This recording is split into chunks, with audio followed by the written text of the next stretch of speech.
KOKAB, while most Americans voted with their wallets on Tuesday, some are concerned about America's presence in Afghanistan. We've had a question to us via Twitter which asks, will the Republican victory in the House change President Obama's course in Afghanistan? For the answer to this question, we turn to Scheherazade of VOA's Afghan service. Many key Republicans support the war, and now that they have won control of the House of Representatives, they are likely to demand a greater say in war funding and troop movements. On the other side, many Democrats continue to press President Obama to stick to next year's timetable, despite doubts about the readiness of the Afghan army. Paul Hamill is an expert on Afghan affairs. The GOP are going to be very pro-winning Afghanistan military-wise. You're going to see a lot more fighting, a lot more bombing. And the question is that going to win Afghanistan? I think everyone has concluded, even General Petraeus, that the military cannot win Afghanistan. You need a political solution. That political solution, of course, would include talks with the Taliban and other militant groups. But in Afghanistan, many people are afraid history will repeat itself and the U.S. will abandon them as it did in the 1990s after the Russians left the country. Senior parliament member Dawood Soltanzoy says the U.S. should stay and protect its investment in Afghanistan. I hope that the U.S. has not forgotten, and the people of the United States have not forgotten what happened in 9/11.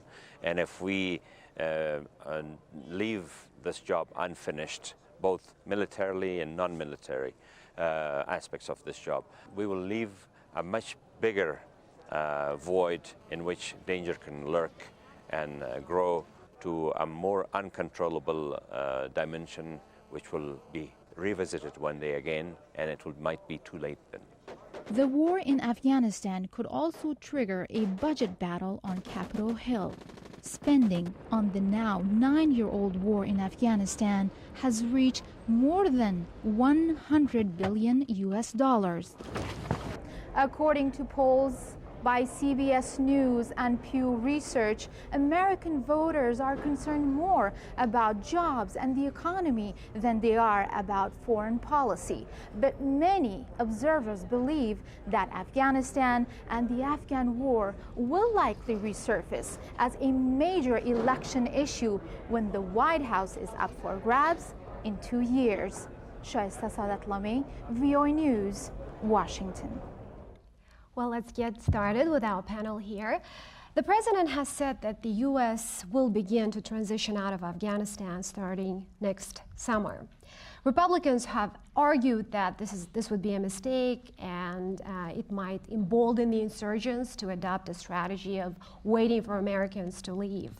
Understanding that the president has significant powers to continue his current policy, what shifts are possible under the pressure by the Republicans? Wendy, Chamberlin. This was a very major question before the midterm elections. It's likely to be one that's hotly debated afterwards. In December of this year, the president has also said that he'll launch an internal review on the direction in Afghanistan. And I think you'll see that there'll be perhaps even more consultations with the House and the Senate during this review. But ultimately, the president is commander-in-chief. He'll be listening to all his experts, particularly his commanders.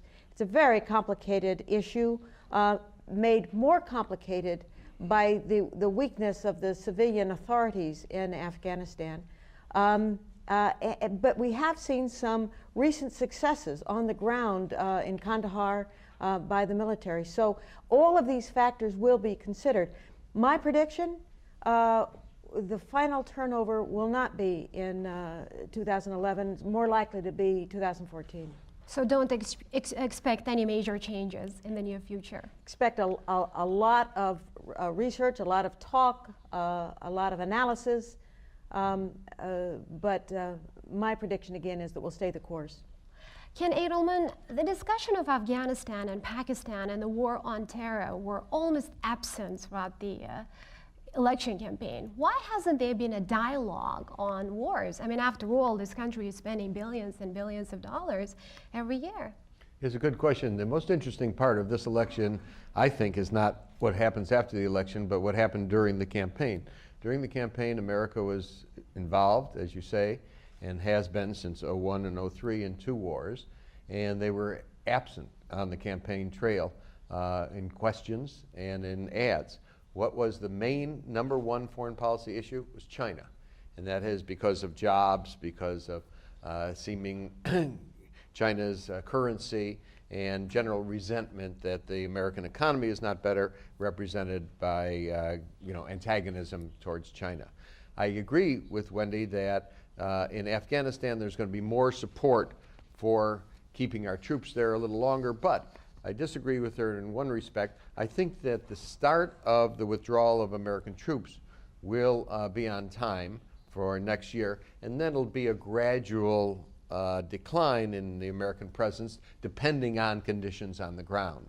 But I think there'll be some kind of political impetus to start the withdrawal at that time and go pretty slow after that time. One other point I would make, I would think that in the aftermath of the election, as you say, the president has tremendous power in foreign policy and national security, but there's still a kind of push from the Congress.